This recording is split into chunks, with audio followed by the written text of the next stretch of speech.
guys, how you doing? We're at the end of week 8 of taking 100 milligrams of sertraline to treat PPPD.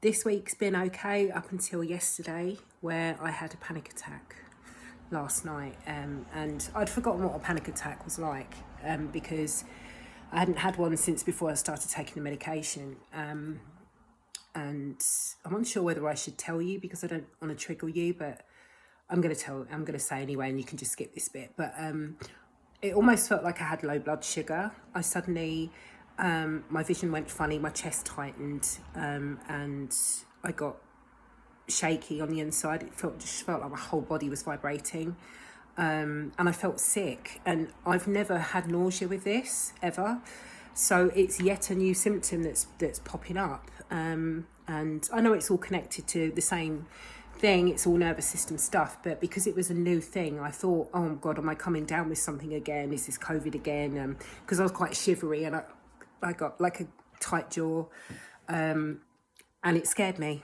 I'm not gonna lie, it scared me. Even though I know this is still nervous system stuff, it worried me that I had COVID again, or this, that and the other. So I got myself into a bit of a cycle. I didn't sleep very well last night.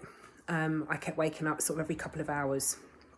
I had night sweats again during the night, and I woke up this morning, and the minute I woke up I was vibrating again, and I'm just like, oh, is this ever going to end? But it will. It's just learning about acceptance, which keeps coming up everywhere I look about PPPD. It's or any chronic pain or anything, relating to this kind of mind-body disorder stuff. A lot of the therapy is about acceptance, and I've really struggled with what that actually means. And I found something the other day that I'm going to read to you, because I've been thinking, initially that acceptance is just kind of putting up with, but it's not the same thing, and it doesn't mean you have to like what's happening to you. It's letting go of the resistance. That's what it is. So I'm just going to read you something, okay? So the difference between resistance and acceptance. So for example, if you're saying when you get really, really dizzy, or when you get like a real setback, like what I had last night, and you'll say to yourself, I can't stand this dizziness. What if it never gets better? I can't cope. I'm missing out on so much. I just want this dizziness to go away. Why is this happening to me? That's resistance. Now, what acceptance looks like is, I'm experiencing dizziness temporarily. I don't like it or want it. However, I've learned that danger signals in my brain are going off by mistake. I can stop fighting it and instead show my nervous system that I'm safe. So that's the approach that I know I have to take. And I really believe that this new symptom that came up with a panic attack is because I've been doing so well.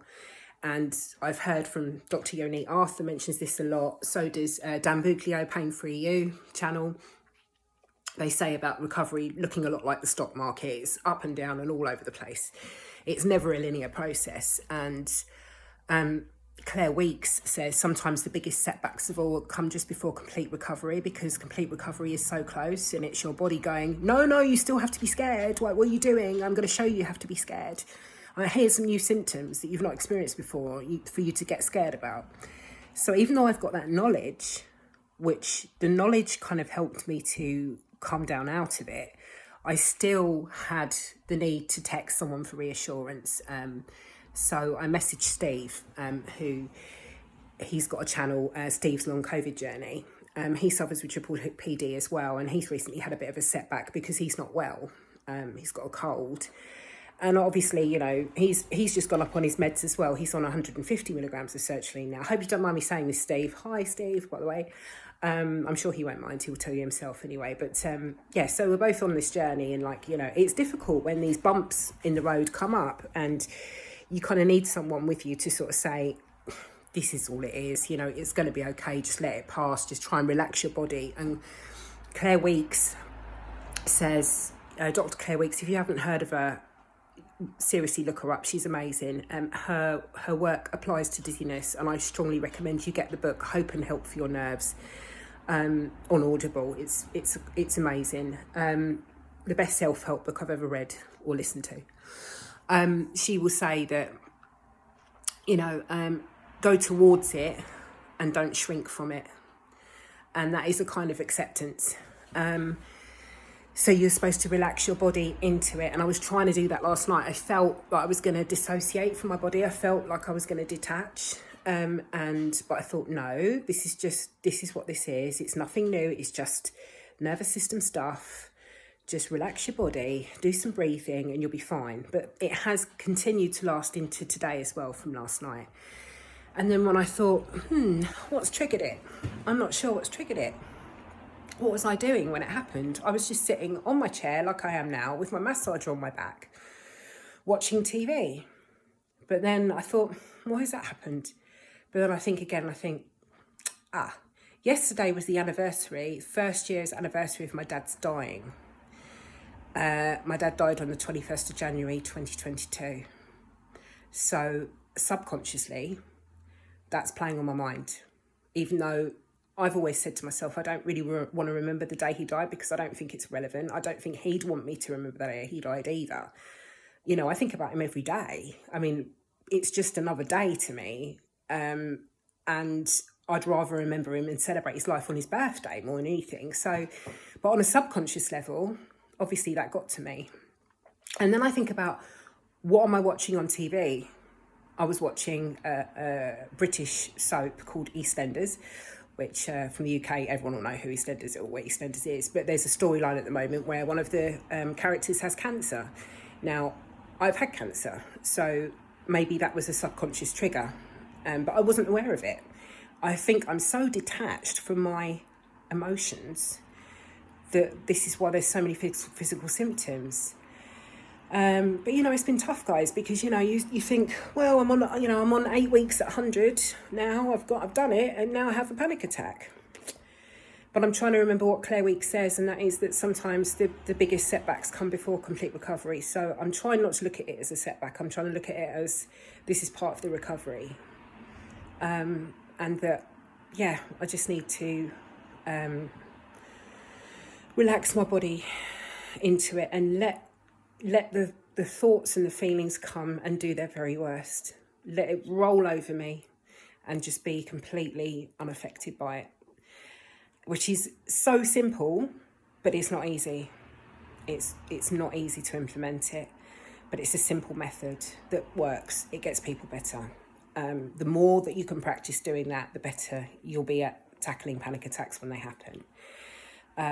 Anyway, so I'm sorry to have told you that, but on the flip side, something that I did want to talk about today was recovery. So I've put together some playlists. I told you before, I've put on my channel, you'll be able to see one called PPPD, Bedtime Beats, which is stuff that will help you sleep and relax.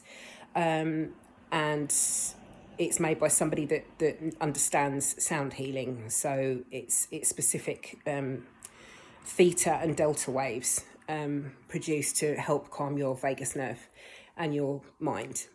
And another video, another playlist, which is Daily Help, which is stuff that helps me get through on a day-to-day basis when I'm having a particularly bad day, which I've had to use quite a lot today to remind myself about what this is and how to get through it. And I've also put another one together about recovery. So you'll find a recovery playlist with all of the recovery videos that I've found, or some of them, that I thought were good, that people could take good stuff away from. They all now in a playlist as well. Quite a lot of them are from the study coach, because she seems to get more people recover and want to talk to her on YouTube than other people, but so many people have recovered from this.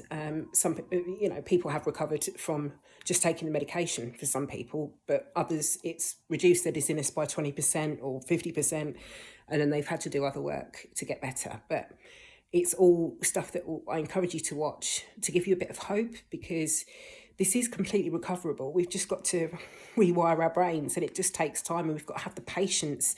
We've got to be able to let go of this need to control it, and just it's hard. I think it's the hardest thing I've ever had to go through. I'll be honest with you.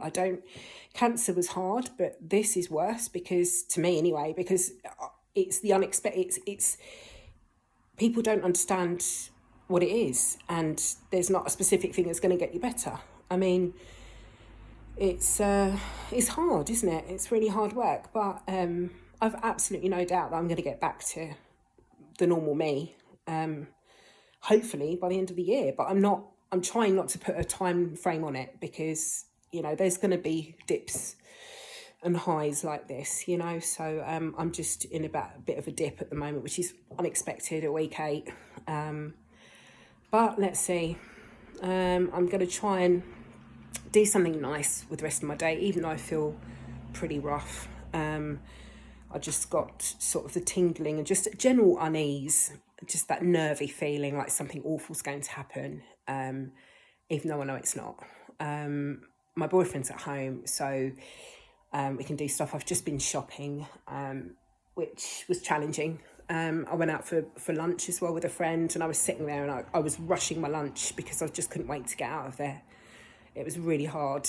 But I do feel that the dizziness has lessened quite a bit, and I think that's why this new symptoms come up, because this is something the steady coach said would happen.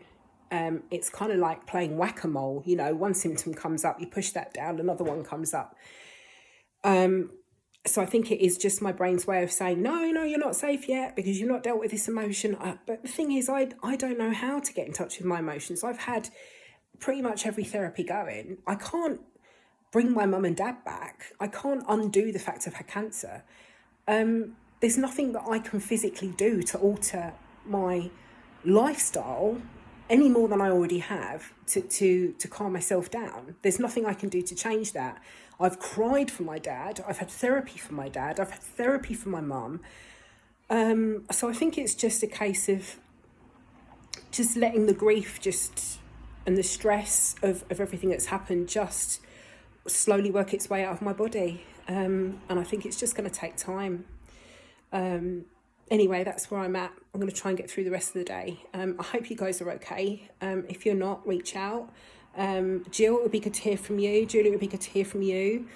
And Juan as well. I hope you're okay, Juan. And yeah, I'll speak to you next Sunday. Fingers crossed in a couple of days I'm back to normal. My eyes are really, like, I'm finding it hard to focus as well. That's another thing. It's like, what? Anyway, this is a crazy ride, isn't it, guys? It's just crazy. Anyway, I'll see you next week. Take care.